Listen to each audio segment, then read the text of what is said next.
Hello, this is a quick intro because we're doing a live in the office of GGR. Selim, good to see you.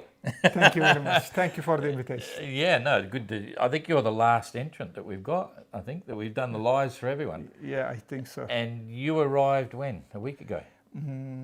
Well, we have many stories. I arrived on the 26th of last month, July. And then we had to go to Turkey. It's July now, yeah, you had to go back and forth. Anyway. June. So, Doesn't matter, you're 15, here now. 20 days, and we traveled and we came back, etc. Yes. Okay, so Turkish entry, Endurance 35 that's completely rebuilt. You're on the slip now, like you're on the hard now, doing bits and pieces. So, so are you starting to feel as if it's about to start in about 2 days? Yes. not exact 2 days, but some maybe next week or so. Yeah, I have the feeling. I'll just explain. So at the moment, Selim is here, Daniel is here. Jeepers. Now, Gunnar just arrived. Yeah. Mara's been here, but she's now gone around to get another wind vane. Transport is here. Yeah. And who else? Christopher's here, but he's retired from the GGR. Yeah, he's retired. So that's about it, but there's going to be a lot coming in the next few days. So, here we go. Let's just talk about you. This is about the guy behind the GGR, not sort of actually all about your GGR side of it. You're an interesting character. You're a bit like Ertan. It's funny, eh? Similar cultures. You're Turkish and you've got similar mannerisms, but you were born in Turkey.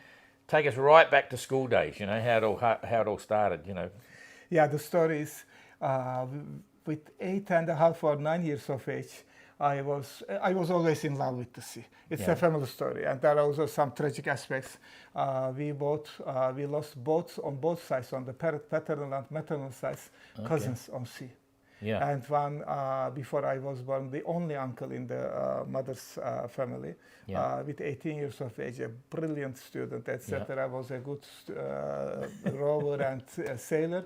Yeah. And the seas in Bosphorus and in the Marmara are strong. We have this Meltemi in the Aegean. The what? Meltemi. Oh, yeah. The Meltemi is, or the Boreas is the north wind in our part of the world. It's what we call katabatic. No. Katabatic is something else. Meltemi is the north wind, northeast wind, which blows through Bosphorus to Marmara, to the Dardanelles, all the way to the Aegean, to Crete. Yeah. It's a very strong wind. It is daily in summertime, and sometimes it pushes to 30s to 40s, almost daily. So, and on the other, his boat sank with a lateen sail, 4.5 meter wooden boat. This was times before the motors in the boat. I also had in the beginning no engine in the boat. We were rowers. In Bosphorus, the current is very strong because Black Sea is 2 centimeters higher than the Mediterranean. 2 centimeters. 2 centimeters higher than the Mediterranean, but this is a huge mess. For centuries, it was called Pontus Xenius by the earlier Greek, antique Greek, which means the hostile sea. Later, the name was converted to Pontus Euxinus, to today's name, which is the friendly sea, which is not friendly. And so, in Bosphorus, it is only 16 miles, nautical miles, and about half a mile in certain spots. Very strong current, deep, lots of traffic. It's this is where I started, where I fell in love with the sea, where I started sailing. Is this back in school days, or this was just as a...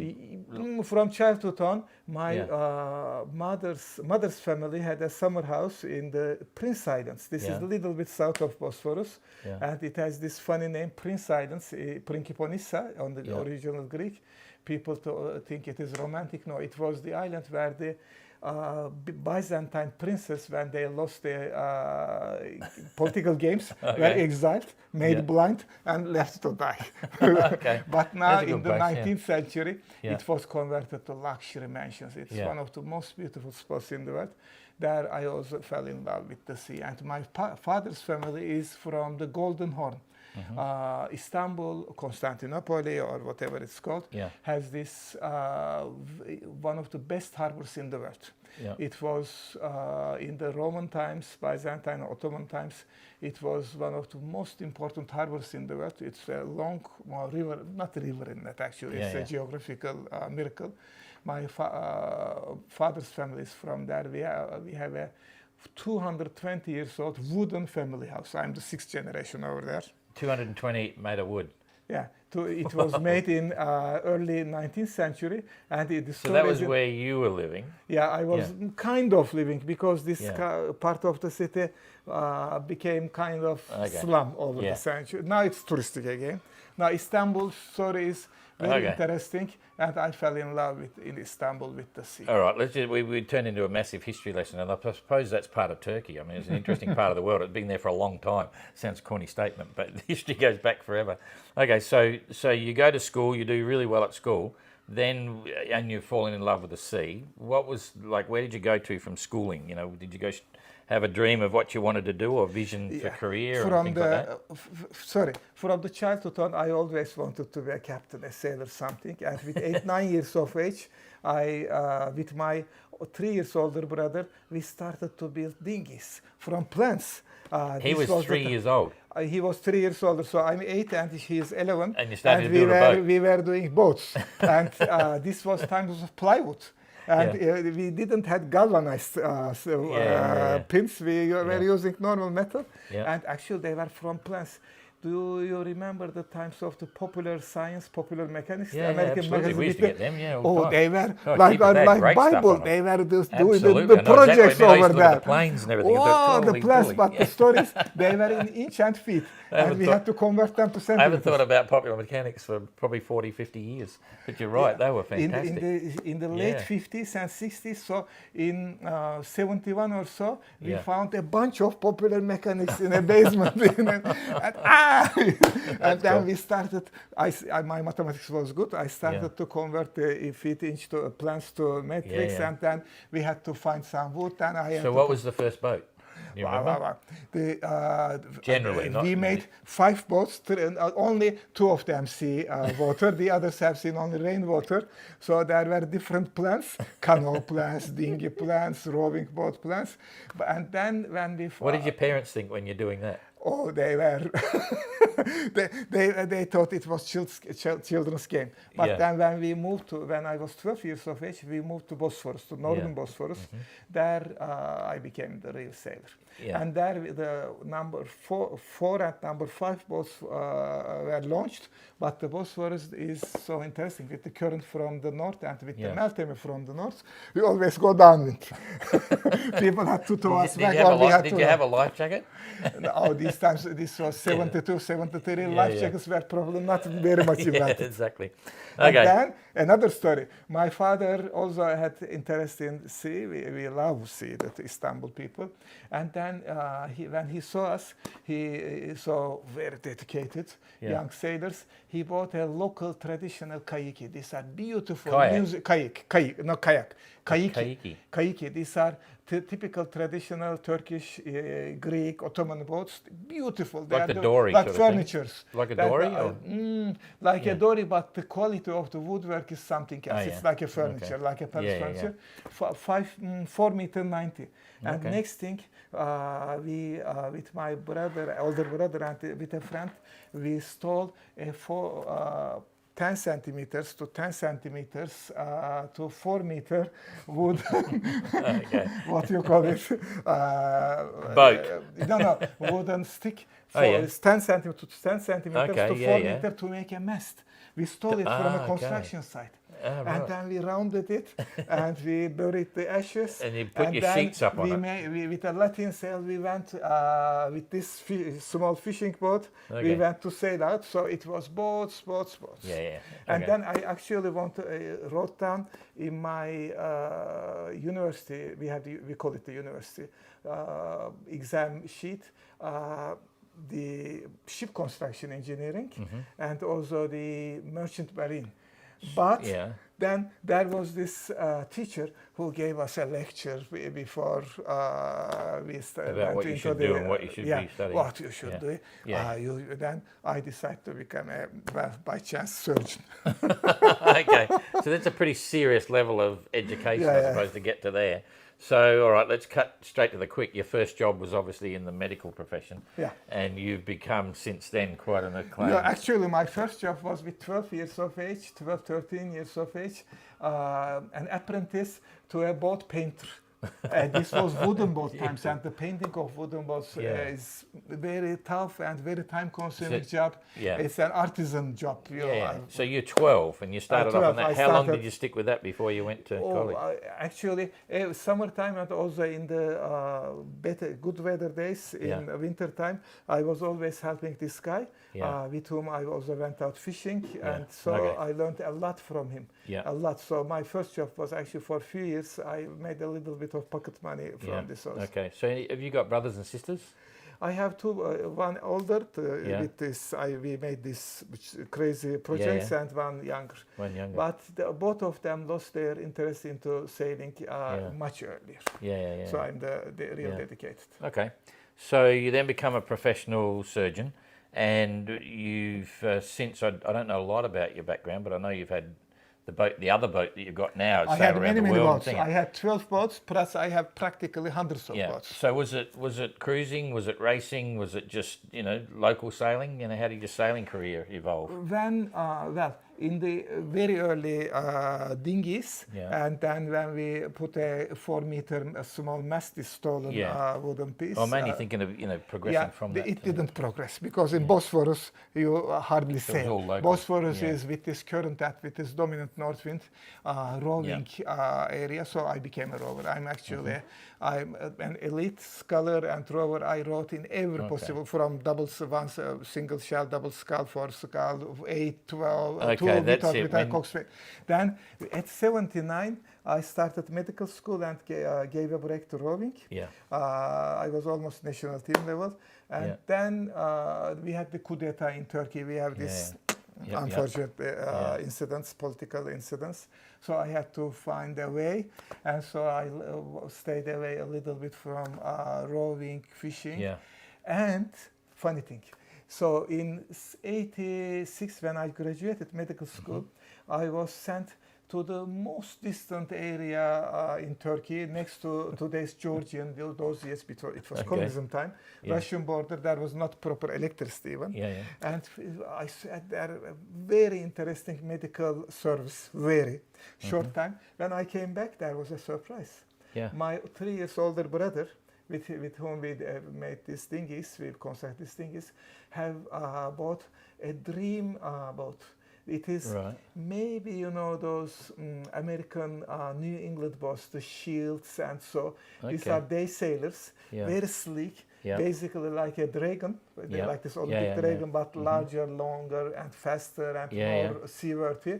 So it was built in our small village in northern Bosphorus. But it was almost a wreck. But I was a good woodworker, wooden boat worker. So we started in 88. We started with my older brother repairing this thing, beautiful, sleek day sailor. It was a dream boat for us. It was already 35 years old. So copper rivets. It was built with copper rivets. It was a racer actually, but we couldn't race. We couldn't. So then there came other boats, other boats. So when did you actually get to take off cruising and do your round the world trip? Or was that like in what we'd call traditional ocean cruising boats and stuff? So after this first beautiful wooden riveted copper riveted wooden boat, I had a steel Bruce Roberts 28, and I had a local Turkish built American design 37 fiberglass. Then I switched to we had some family money inheritance from Ottoman Empire times. Then I had an Elan, and then we decided, okay, it's time. The children are growing, they are empty nested, so let's go sailing around the world. we were, with my wife, we were very good readers. We discussed this with you. We read everything possible. All the equality stuff, also I read German and French a little bit. So we had 2 walls of books, sailing books, etc. We wrote also beautiful books. We wrote for the magazines. And then suddenly in 2011, on 14th March, which is the day for a special day for Turkish medical education, we decide, okay, we go. So 2011, 14 March, we That's decided. with your boat now. So the aluminium. And we came to Sabdolon, to the Shanti Alubat, to see the production, and we ordered that boat for cash money. So we had an Alubat Ovni, and they gave the boat in 2012. In late March, it was launched. We were here on this next pontoon, and so we started from here in early April 2012. 6 months, 6 years. And then you basically took off around the world, but you had a purpose as well. You started connecting with the underprivileged kids and stuff. We couldn't yet retire because we were very young for the retirement age. So we had to go, either we had to leave the boat here until 6 months when our limit of earliest retirement came. So then, I don't know, I didn't tell you the story. So we decided, okay, take the boat to Turkey, but not from Gibraltar, from the other way. Over the rivers. We got a live situation here. Georgie's come back to get her bag. Where is it? Quick. Is that it? See you later. Jane, I need my paper questions as well on my desk. So we first sailed to Le Havre from here, Le Sabdolon, in early April. And then in Le Havre, in Rouen, we dropped the mast. And we motored through the rivers of Europe to Black Sea. To 226 locks. 226 locks. Well, in Panama, there are 5. That must have been fun. In Panama, there are 5. So we first went there. And then in Istanbul, we already have closed our apartment. It was a rental. And we lived in the boat for a few months, going to the university from there. And then when the early August, we left. For the standard route, to Gibraltar, to Canarias, to Cape Verde, to Caribbean. What did it feel like when you took off on that trip? That must have been quite cool. Wow. It was for us after this Istanbul became, when I was born, Istanbul was 1 million people city, like it was 14th centuries. And then it was half to 1 million, and then it grew up to 20. Life became very difficult. Our Turkish medical system, political system, everything became catastrophic. So when we went out, we left everything. It's like, it was not like us going to circumnavigate. It was like going to another planet, going to Mars or going to Betelgeuse, Sirius planet. So how long did you take to circumnavigate? So it took us about 6 years and a half. We took our time. That's pretty cool. So you did the traditional trade wind route under Cape Town. Trade wind route, but we made the longer trade wind route. We went down to all the way to New Zealand, and then we went up to Thailand, and then after Maldives, we went down to Rodrigue, Mauritius, and La Réunion, Madagascar. So we made a little bit up north and south. That would have been pretty cool. So how do we now move into the GGR? When did you first start being aware of the Golden Globe race? Well, actually, we are avid readers. We read the German yacht magazine. It is one of the best, very, very good magazines. The Voilier, it is also very good to French. How many languages do you speak? Oh, we speak only 5, 6. Only 5 or 6. She's a better speaker. Nadire. She is. I'm a better reader. Wife. I read. I can't 5 count. or 6. Okay. So we have been following your venture into it in 2018, even earlier. It was published in British magazines. Right. It was mostly published in the British magazines. Yeah, we assumed we were going to start in Britain, but it didn't happen. So then we followed up from all these American and British magazines, and also from the. And what were you thinking when you started to hear the reports of it? Well, we thought it is a very, very, very good idea. Yeah, but did you start to think, ooh? No, it was not that, because we had done the first grandchildren coming in. Okay. We wanted to do a second Pacific in our boat, etc. Yeah. So it was not actually in our agenda. Yeah. We were more thinking, we actually tried 3 times more to sail from the Caribbean to Panama and down to New Zealand, and from there to Patagonia. Okay. But, well, actually after the circumnavigation, my wife wanted to become a physician again, but we tried and we didn't like the land, life on land. So then we sailed back to... Because is she, you say physician, she's a doctor? She's a doctor, she's a medical professor, medical scientist also. Wow. She's actually the 3rd generation. Her mother passed away, was our professor, very strong lady. She was also a very good scientist, and her mother's father was the founder of one of the founders of the modern medicine, early Ottoman Empire, early Turkish Republic. Wow. He was sent to Paris to study after the First World War. It was Paris, Paris the center of the science. So we have many stories. Wow. So where have we left? Yeah. Okay. I have too many stories. No, you have to it's okay. So you've heard about the GGA, you know what's going on, you're very busy. So we finished at 2018 or so, and then my wife wanted to become a physician, university professor again, medical science again. We tried, but we didn't like the life on land. And then so we sailed back to the Caribbean. We wanted to sail down to New Zealand again. That year, our first grandchild came, so we cancelled it. And then we sailed back to Turkey another time for the hurricane season. In the hurricane season, you have to get away of the Caribbean. So then we sailed again to the Caribbean, plans, and that was the year of the COVID, the 2020 was the year of the COVID. We were stuck in Martinique, La Martinique. And then we made again plans. We sailed 4 times from the Caribbean to Turkey and back. And at the 4th time, unfortunately, cancer happened in our firstborn child. And so we had to cancel everything. And then she recovered with all the surgery, radiotherapy, etc., etc. And then came that idea of... Actually, the idea came when I was visiting them in Toronto, Canada. About who? When I was visiting them, the grandchildren and our firstborn in Toronto, Canada. Why not the Golden Globe? So was that before, in the middle of the 22 race? Or it was in the 22.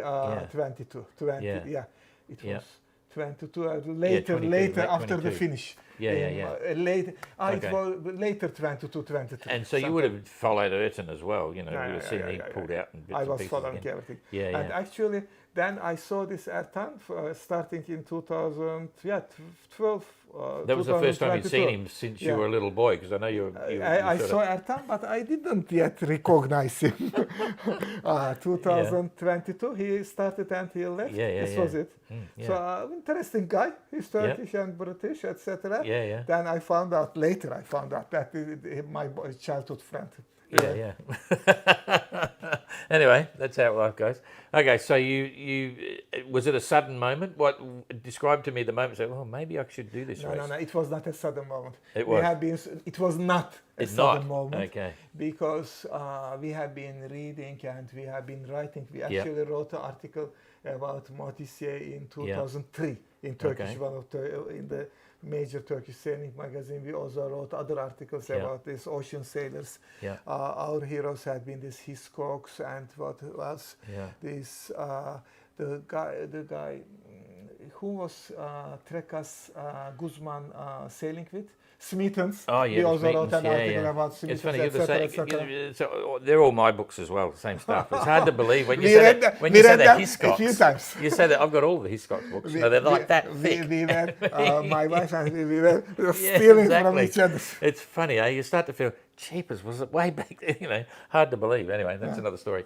Okay, so you slowly evolved, and when what was the trigger to make you put your entry in or contact us and say? I don't remember. Yeah, okay. So it's the that critical sort moment. Of It is interesting and quiet. So if we're going to do it, we better do it. And then the other thing is, as a surgeon, I don't give quick decisions. I have to think.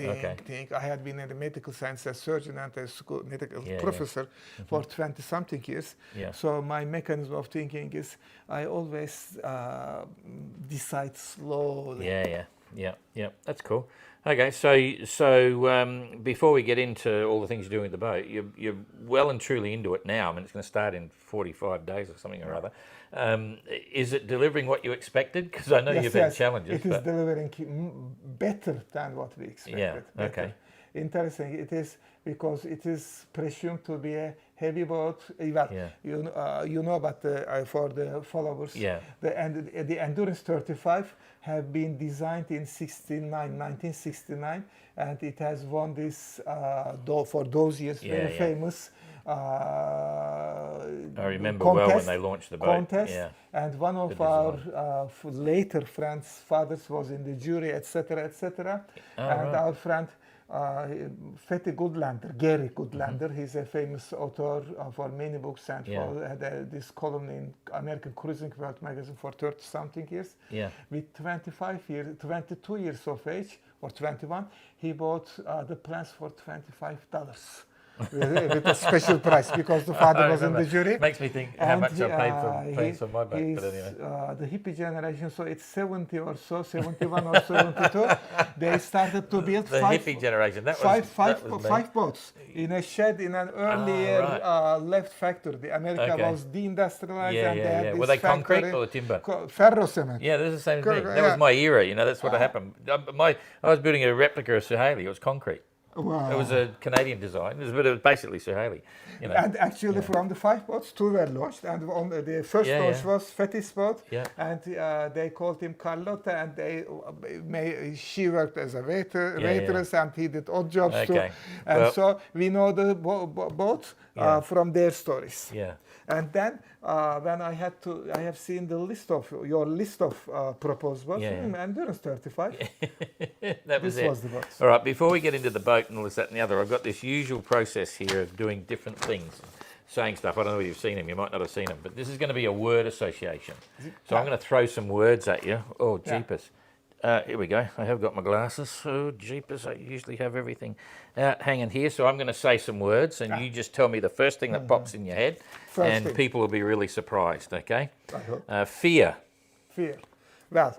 No, short words, not sentences. Fear. Very short. We are back in our traditional sailing, fishing in Bosphorus, we are told to always have fear. Yeah. Always have fear. Only fools don't have fear. Okay. So next one, just first word, first thing that comes in your head. Vendée Globe. Vendée Globe, wow. Okay, space. After oceans, it is the next large, immense area. Okay. Adventure. Not very risky. Le Sable d'Olonne. Sable d'Olonne, for us, it's the start of our circumnavigation. Love. I've been always a person with love for the family, for my patients, for my students, for my medical student residents, etc. Okay, bowline. Bowline. Bowline. It's funny. I had hard time to learn the bowline, and I invented another line which is better than the bowline. I will show you. Remind me to show you. I mean, remind me to get you to show me what that is. Albatross. Albatross. We read so much about albatrosses, but when we saw them, they were not that interesting. Okay. Have you seen the big wanderers with like 3-meter wingspan? Yes, I think so. Yeah, okay. Lonely. Lonely. I don't like to be lonely. Life. Well, we are getting younger every day.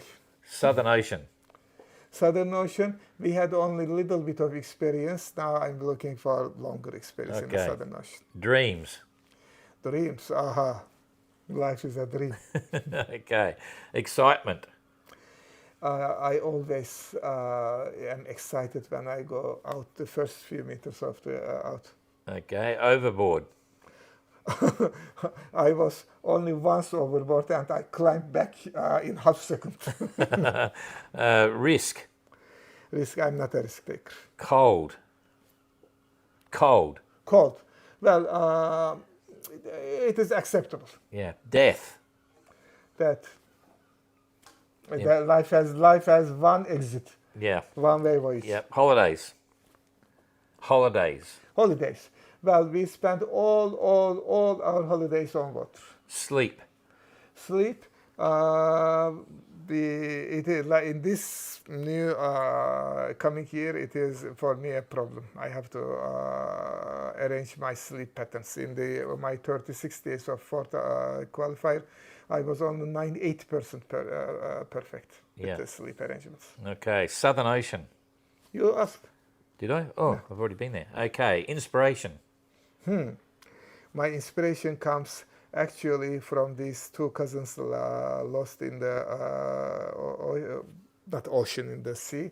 And my rowing coach, he was a wonderful person. These three guys he passed away with 29 years of age. Wonderful seaman. Okay, hunger. Hunger. Hunger, I'm not very hungry. I don't eat much. Yeah, mother. Mother. The most important, well, the second most important female figure in the life. Okay, impossible. Impossible is nothing. Okay, Starlink. Starlink. Yeah.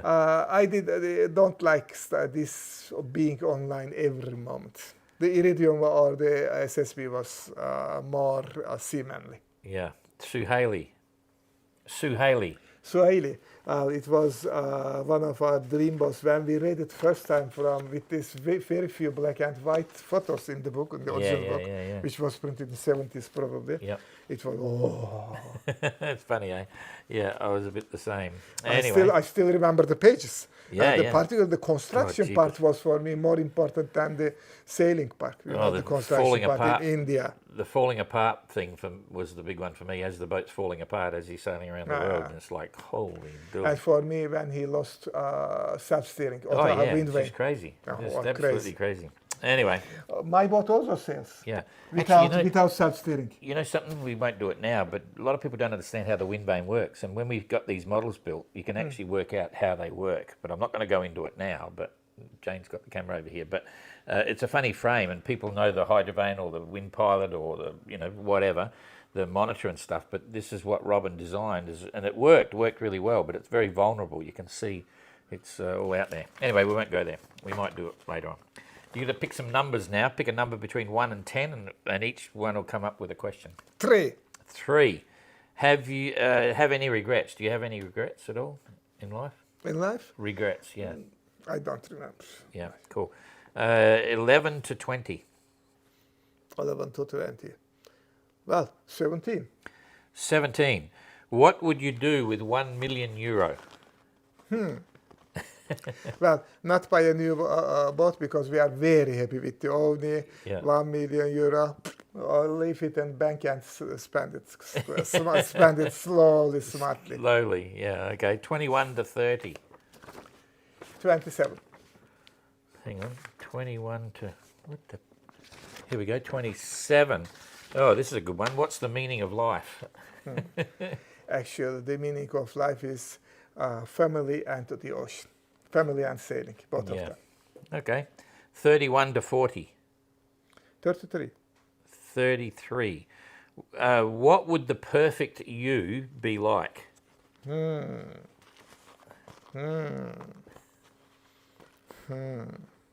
A better father, a better husband, a better sailor.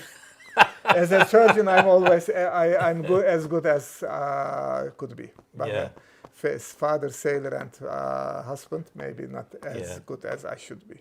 Okay. Have you got someone that's an inspiration to you, like someone that inspires you to anything? Like is there one person or something? Living or living or dead?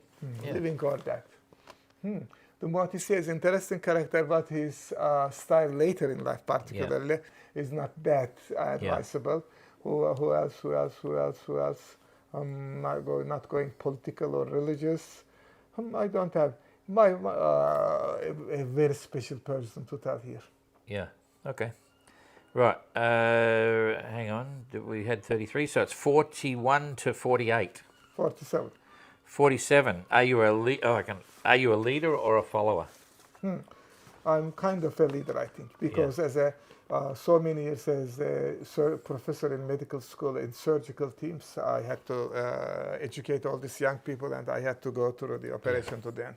Yeah. And also in the boat, I was almost after the first few years with my old masters. One is 99 years of age, the other has passed away in Bosphorus. Yeah. I became the best sailor, and I was also courageous and hardworking, so I was always the leader. Okay. Did you ever, when you were sailing around the world in the current boat that you've got, not the GGR boat, the other one, were you ever involved with medical situations? Like you were helping people that come, if they knew you were a doctor, so I've got a broken arm or I've got a problem? 6-8 times. I did not orthopedic surgery. I did other stuff. In San Blas, I had to pull fishing needle from a local boys, and then in Marquesas, I had to cut a skin from an Australian. Your people are very prone to skin cancer. About 30. Kind of small surgery. We had a small hospital. We had a small kind of hospital in the boat. But it was not really needed. It was only small things. Okay. Now you got to pick a letter from A to N. N. F. F. If you were a tree, what kind of tree would you be? Well, not a tall tree, I'm tall already, but maybe an oak, strong. An oak tree. An oak tree. Okay, that makes sense. Another one between A and N, but not F. M. M. At a movie theater, which armrest is yours? Okay, I have right side, because the story is I have been lifting old disabled people so much when I was a younger physician. I had cervical hernia, and I was operated, and it was on the left side, and it didn't really heal very well. Okay. This is from many years ago. Yeah. So then I can't really turn to the left as well. So I right. Yeah. I keep people on the bench while speaking, lecturing, Yeah. teaching, everything. I try to keep people on my right side. Yeah. Okay. Well, that's all interesting stuff. So now, straight into the GGR proper. You decide to use or you start looking for a Endurance 35. Tell us that story, because where did you find it? You definitely decided that's it. I'm doing a 35. Actually, first I was not exactly looking for the Endurance 35. I was also looking at the Tapio's sister ship. Because those Sparkman Stephens design of Asteria, it was looking very much like my first wooden day sailor. They were similar design from New England. And so, but then I consulted a lot with Tapio. He gave hints that it was a very wet boat. And that his was like a submarine. And there was not enough space, etc., etc. It was small. Then I actually located two of them, one in Sicily, and then it found out that it had a skek. Because in later versions they changed it to a skek. Didn't work. So it didn't work. I found another in Italy also. But in the meantime, I already slowly changed my mind to a stronger, sturdier boat. And this is the Fethi Goodlander's boat, the Endurance 35. And I was still in Canada while my wife found it in Spain next to Barcelona. And then we fell in love with that boat. We fell in love with the boat, and then you completely ripped it apart and completely rebuilt it. It's beyond the whole brand new boat. Actually, I made many boat projects, not only my few boats. Also, I helped other people, and I have repaired some old rowing shells, wooden rowing shells. It was another very impossible project.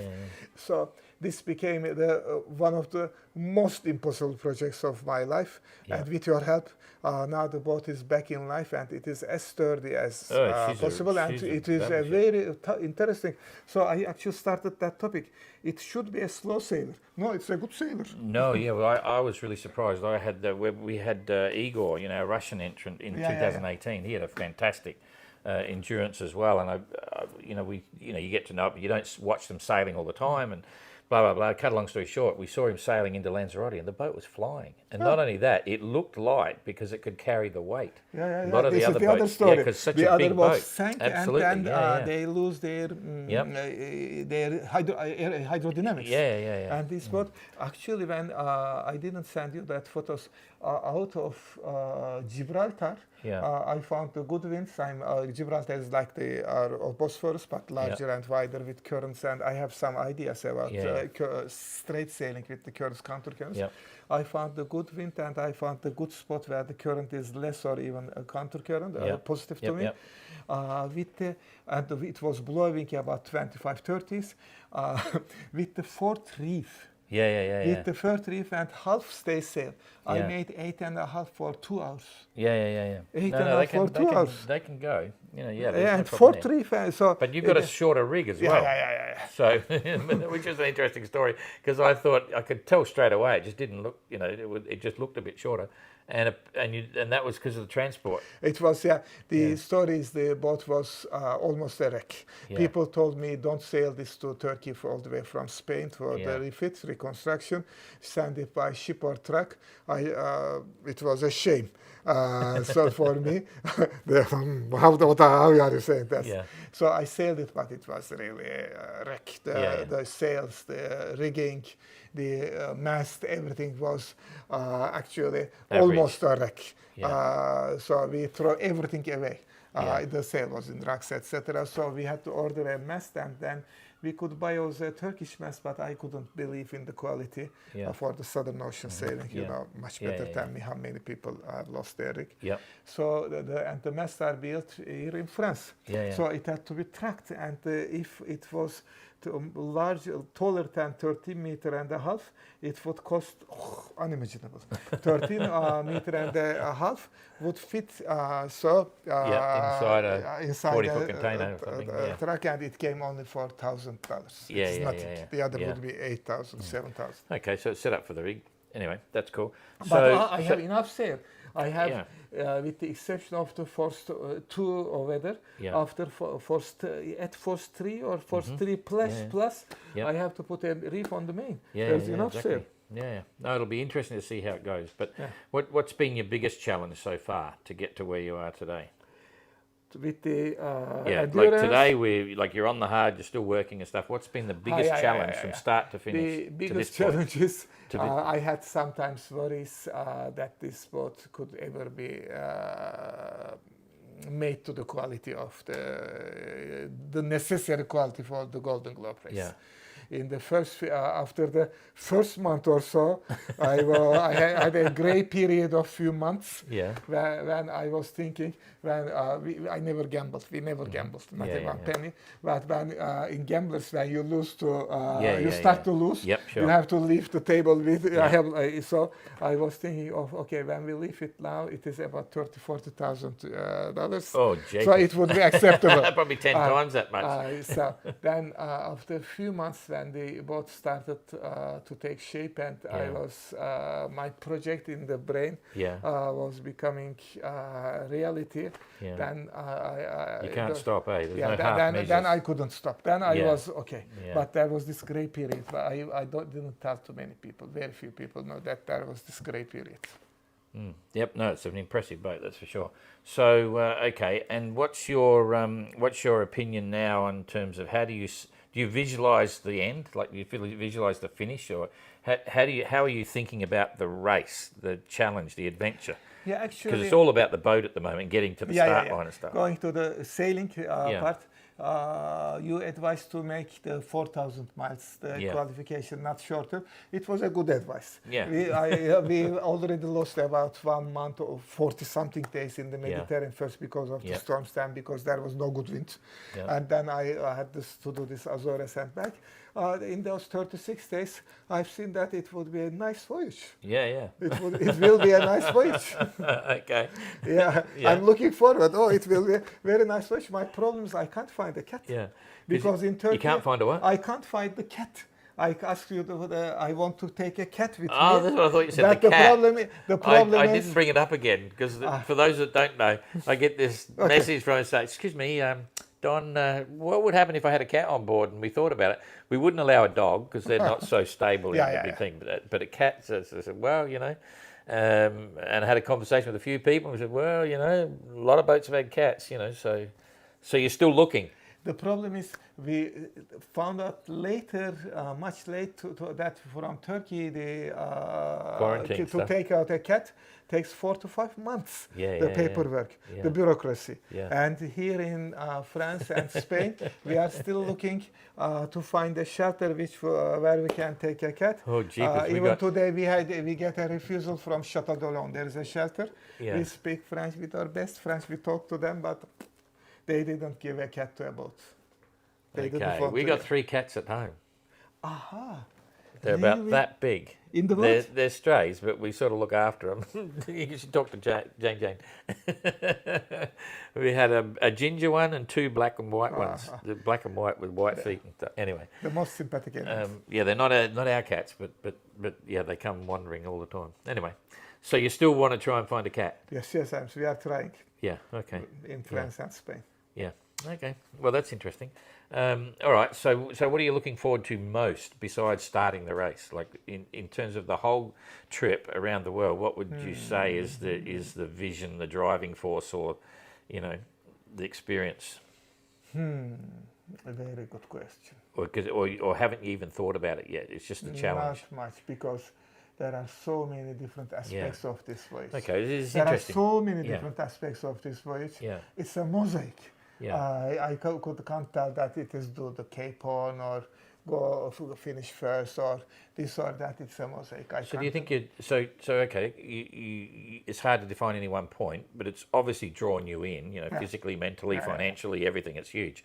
So are you trying to prove something to yourself, do you think? Or is it that, wow, this looks like such a big challenge, I just want to get my teeth and have a fight and all that sort of stuff? Which way? I come from a tradition of sailing, rowing, fishing, seamanship in Bosphorus, which is 3,000 years old. Do you know Jason and the Argonauts? Oh, absolutely. It was the best film in the world when I was a kid. Okay. The big... Okay, 2 stories. You remember that moving ground? Absolutely, yeah. This is my fishing ground. Yeah, it is on the northwestmost part of Bosphorus. It was one of my fishing grounds. I was 7 years. I was a small open boat fisher, and I made a living on it. This is a longer story. And so the Jason and Argonauts mentioned my part, my village.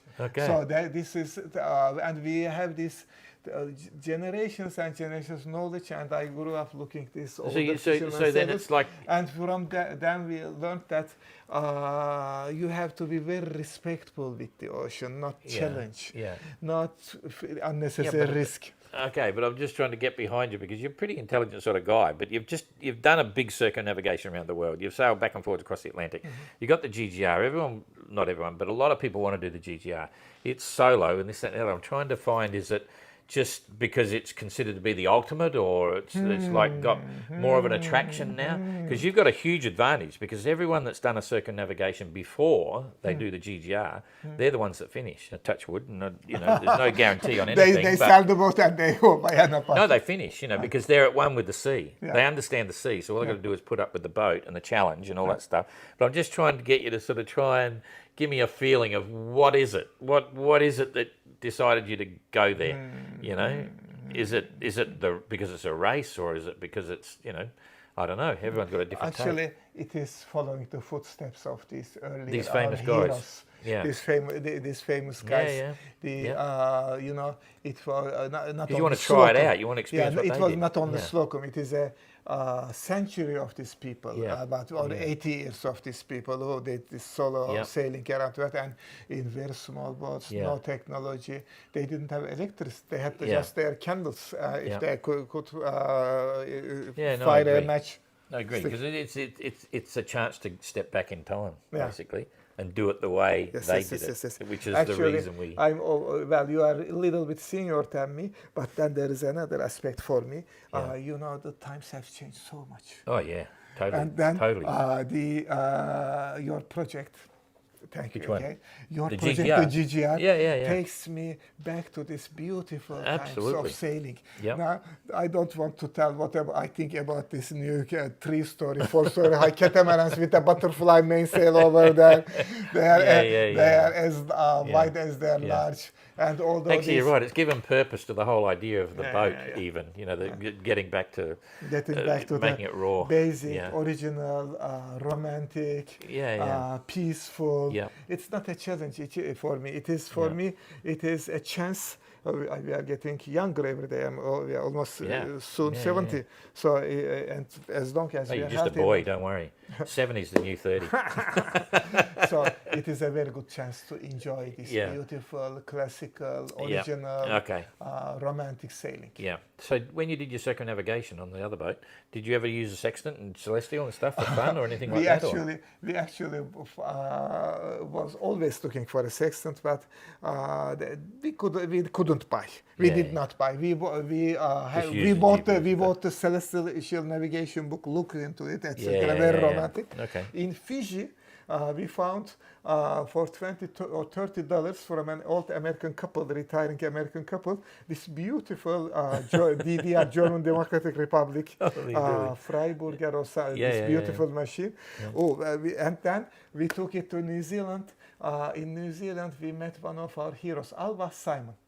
You know, Alva Simon, he north of the night, he went the early 80s or late 70s. Right. He went to Greenland, to Arctic, spent 2 years over there with... Oh, the bird guy?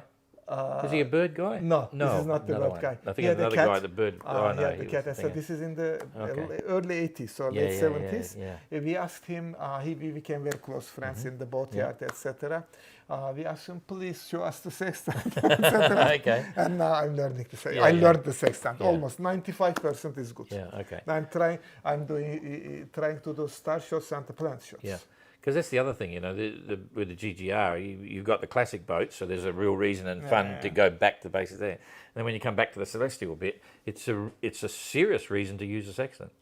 Anything else you're doing, it's sort of a fun reason to use it. You don't really... Because anything else, it's a little bit complicated subjects. Everybody starts buys a book or buys a sextant, and after some, it's too complicated. Exactly. Anyway, another story. All right. And so what are you doing for food and stuff on board? Food and cooking and bits and pieces? We are good cooks. Yeah. My father, my forefathers, and for also the female in our families and among others, we have this tradition of cooking well. So I'll carry probably about 18 or 19, maybe 27 liters of butane, and also kitchen gas. Kitchen gas. And also I found alcohol stuff. The beautiful Origi. They're fantastic. But it was a double. It was a double, and it was Where'd you find that? With the boat. It came with the boat? With the boat. That came three Knotmasters locks, three of them. Two in original boxes, and this double spirit. They're fantastic. That's what I had in the BSC. It was too big. I had to divide it into two. Now I also have 20 liters of denatured alcohol for it. It's burning very well. It's a perfect... it's fantastic. And now earlier we made our bread in the oven. Now I started to make bread in the pot. And you make Turkish bread, or is it real bread? Bread is bread. It was actually it was invented in our part of Mesopotamia. No, I wasn't joking. I was still Turkish bread is really easy. We also make lots of. We have our selection of oceans going food. We cook a lot. So I already filled most of the provisions. And yogurt. We are yogurt people. You make the yogurt on the way. We make yogurt every second day, third day. You're going to do that in the GGR though? Yes, of course. It's very easy, very practical. It's water and protein. Jane does that sometimes. It's cheaper to buy it here, but if you can't buy it, you make here it. we don't buy it because it's they have cheaper. Bits. And then we make yogurt from the milk powder, you know. Yes. And what else? I also have lots of enough lyophilized package. Yeah. Again, Turkish style food. Yeah. And a friend gave us very top quality soft cans of Turkish food. Okay. So I'm actually You got plenty of food, by the sound I of have it. too much food. Okay. And I don't eat much. Okay, if you could change something in the GGR, what would it be? If you could change one thing in the GGR, what would it be? I would try to keep it simpler. It is Simpler. getting more complicated and more technological. More technology. Oh, well, that's voluntary if you're talking to the Starlink. That's another thing. Not only styling, also other stuff. There's lots of the technology and lots of bureaucracy. I would try to take it simpler. Not in the 68 style, but still a little bit simpler. Yeah. Okay. All right. So, are you a racer or a cruiser or an adventurer? Like, where are you? How's your sailing style going to be? I'm not much of a racer. Yeah. I'm sometimes I think between an adventure, a mixture of adventure and cruise. Yeah. And so, have you got a game plan? Like, have you been thinking about the weather and all that sort of stuff? Like, I don't care much. You just go. Because the stories in our first Atlantic crossing and afterwards in our Pacific and Indian Ocean, the grip files were well, in the very beginning there was no grip files. We were asking them over the SSB to help Hilgenheiner. There had been this amateur, voluntary consultant giving advice over SSB to everybody in the Atlantic. And then there came the iridium and the earlier meteorology, and then there came predict wind. But to my opinion, I don't change much my way. It's asking to this or that weather route. Yeah, that makes sense. Okay. So, I think we're just about done. Is there, you must have a pretty solid following in Turkey. Because you were writing in bits and pieces. But these stories in Turkey, the life changed very much. Yeah. With I don't want to go into politics, but this is over the last 3 or 4 years. Last 10 years or so. Okay. Last about 10 years, we had a small civil rebellion in 2013 in Istanbul. After that, Turkey disintegrated, and the new style, the new race of sailing boats, we don't call them sailors, they are sailing boat owners. They have the largest, most modern fiberglass boats. 50 to 55 is the standard first boat. They don't go much sailing. They talk very much. They are not very much into our style of sailing. So, and we decided not to do lots of advertisements, so we don't have much following. But we have our circle. This is another story. But our circle is smaller. Yeah. So what would you say to anyone who was thinking about joining the GGR in 2030? Go, sail. And be quick. It takes time. It takes time and energy and money. Be quick. You need minimum 2 years to get ready. Well, we've actually got, I think it's got quite a few already entered. But anyway, Jane, we need to shut this down now. Normally I can control what's going on, so we're just about done. So, well, that's all pretty good. So where are you at now? I know you've got the rig off the boat and you're doing all that sort of stuff. We changed did I tell you the story that we ordered the mast, but it came with, instead of the diform, it came with standard rigging. 1x19. Oh, jeepers. And you ordered diform? We ordered and so are they swapping it over and paid diform, Z-Spars. And then there was this lady, an earlier Europe and Hobbycat champion, Armel. It's a huge factory with only 25 people inside. Unbelievable. The second or first largest mass builder. 25 people doing thousands of mass every year. So Armel, this lady, gave us very good help. She's changing all the stuff. Cool. Now we have two sets of rigging. And I have to ask your opinion. Shall I carry one short shroud, one intermediate, and one long shroud, or just 2 pieces of longest wire? Because I have everything ready. They are next to the rest. I mean, I couldn't imagine. You've got single backstay or 2 backstays now? I have 2 backstays. 2 backstays. Okay, yeah. Well, you know, I mean, yeah, you've doubled up everywhere. I mean, it's pretty hard to change them at sea, but it's possible. But I have now everything with clipped You know, up. it's an interesting point because I have this pet theory, and I've seen it happen time and time again. A brand new set of rigging on a boat is good for about 1 1/4 to 1 1/3 times around the world. Once you get to 1 1/4 times around the world, it starts to get into the risky area where you might start popping strands. So, but anyway, you're brand new, so that's a good way to go. So I shall not carry anything of the earlier. Don't quote me. That's your decision. You're the captain. You're the one that's got to live with the decision, you know. The boat has space and it's already 9 tons. So I can put easily some thing. So we'll look into it. Yeah. We actually changed the rigging of our OVNI after the 60,000 miles or so. Yeah, yeah. But okay. It is so important. Thank you. Anything you want to say? One last thing to any of your followers and stuff. Anything you want to say to them? Well, thank you very much for making this project happen. Yeah. It's a beautiful project. I'm so sad that so many people dropped off. Yeah, it was a shock, eh? Because it was six in a few weeks, and they all had different reasons. And then we are back to the second. 18 at the moment. We're 18 and holding on. So, but we've still got 4 of them coming across, and they're all not going fast, so they're going to be late. But that's how it works. Hope. Okay, good job. Thank you very much. No, don't go away yet. Goodbye. See ya. You can shut it down now, Jane. Okay.